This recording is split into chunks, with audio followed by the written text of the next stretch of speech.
ಎಲ್ಲರಿಗೂ ನಮಸ್ಕಾರಗಳು. ವರಮಹಾಲಕ್ಷ್ಮಿ ಹಬ್ಬದ ಹಾರ್ದಿಕ ಶುಭಾಶಯಗಳು. SSLC 2026-27ನೇ ಸಾಲಿನ ಸಮಾಜ ವಿಜ್ಞಾನ ಪಾಠ ಯುರೋಪಿಯನ್ನರ ಆಗಮನ. ಇದರ ಬಗ್ಗೆ ಒಂದು ವಾಕ್ಯದ ಪ್ರಶ್ನೆ ಉತ್ತರ, ಅದರಲ್ಲಿ 20 ಪ್ರಶ್ನೆ ಉತ್ತರಗಳನ್ನು ಮಕ್ಕಳಿಗೆ ಅರ್ಥ ಆಗುವ ರೀತಿ ಹೇಳಿರ್ತೇನೆ. ದಯವಿಟ್ಟು ಎಲ್ಲ ಮಕ್ಕಳು ಆಲಿಸಿ. ಪ್ರಶ್ನೆ: ಭಾರತಕ್ಕೆ ಮೊದಲು ಬಂದ ಯುರೋಪಿಯನ್ನರು ಯಾರು? ಪೋರ್ಚುಗೀಸರು. ಪ್ರಶ್ನೆ 2: ವಾಸ್ಕೋ ಡಿ ಗಾಮ ಭಾರತಕ್ಕೆ ಯಾವ ವರ್ಷ ಬಂದನು? 1498ರಲ್ಲಿ. ಪ್ರಶ್ನೆ 3: ವಾಸ್ಕೋ ಡಿ ಗಾಮ ಎಲ್ಲಿಗೆ ಬಂದನು? ಕಲ್ಲಿಕೋಟೆಗೆ. ಪ್ರಶ್ನೆ 5: ಪೋರ್ಚುಗೀಸರ ಮೊದಲ ವೈಸರಾಯ ಯಾರು? Francisco D Almeida. ಪ್ರಶ್ನೆ 6: ಪೋರ್ಚುಗೀಸರ ಪ್ರಸಿದ್ಧ ಗವರ್ನರ್ ಯಾರು? ಉತ್ತರ: ಆಲ್ಫೋನ್ಸೋ ಡಿ ಆಲ್ಬುಕರ್ಕ್. 7ನೇ ಪ್ರಶ್ನೆ: ಪೋರ್ಚುಗೀಸರ ಪ್ರಮುಖ ಕೇಂದ್ರ ಯಾವುದು? ಗೋವಾ. 8ನೇ ಪ್ರಶ್ನೆ: ಡಚ್ಚರು ಯಾವ ಉದ್ದೇಶದಿಂದ ಭಾರತಕ್ಕೆ ಬಂದರು? 9ನೇ ಪ್ರಶ್ನೆ: ವ್ಯಾಪಾರಕ್ಕಾಗಿ.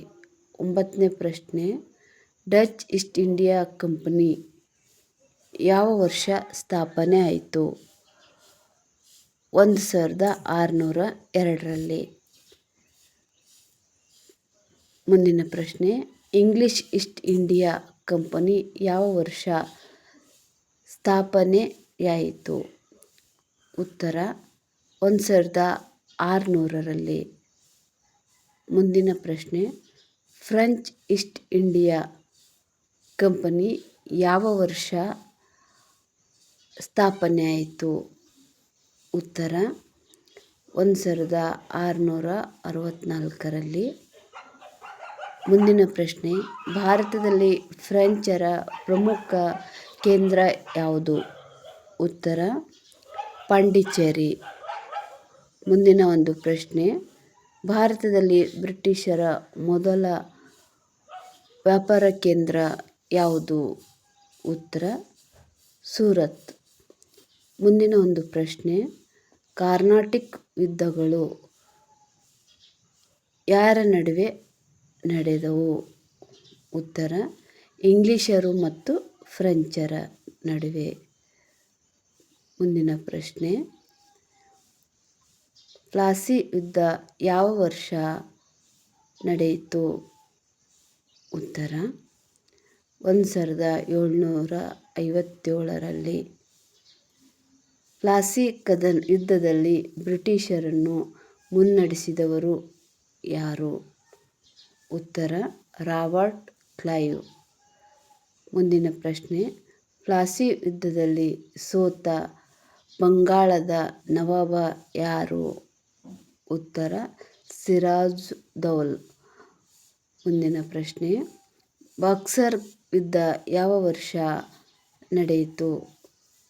ಉತ್ತರ: 1764ರಲ್ಲಿ.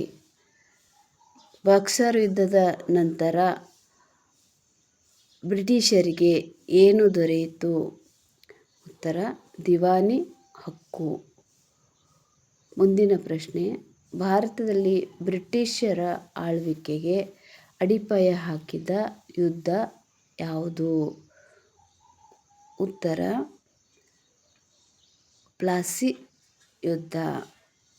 ಮುಂದಿನ ಪ್ರಶ್ನೆ: ಯುರೋಪಿಯನ್ನರ ಆಗಮನದ ಮುಖ್ಯ ಉದ್ದೇಶವೇನು? ಭಾರತದಲ್ಲಿ ವ್ಯಾಪಾರ ನಡೆಸೋದು. ಮುಂದಿನ ಪ್ರಶ್ನೆ: